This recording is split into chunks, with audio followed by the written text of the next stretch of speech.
Hi friends, అందరు ఎలా ఉన్నారు? బాగున్నారా? Welcome to my mini vlog. అదేందో కానీ ఇన్ని బట్టలు విండేటప్పుడు ఏమి ఇబ్బంది లేని నాకు బట్టలు మడత పెట్టాలంటే చాలా ఇబ్బంది. అంటే కొన్నిసార్లు బట్టలు అన్నీ తీసుకొచ్చి కుప్ప చీరలని అట్లనే వేసి పెడతాను అన్నమాట, మడత పెట్టను.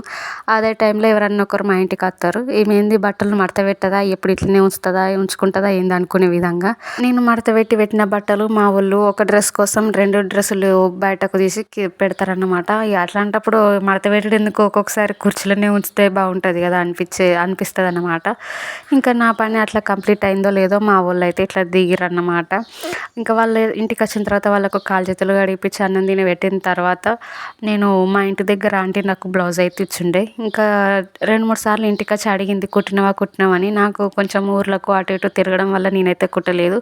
ఆంటీ వచ్చి అడిగితే నాకు మంచిగా అనిపించలేదు. ఇంకా కంప్లీట్ అయితే చేద్దామని చెప్పి ఇంట్లో పని అయితే మొత్తం కంప్లీట్ అయిపోయిన తర్వాత ఆంటీది బ్లౌజ్ అయితే కుడుతున్నా. మీతో కూడా షేర్ చేసుకుందామని వీడియో తీశాను. నచ్చితే like, share, subscribe. Okay friends.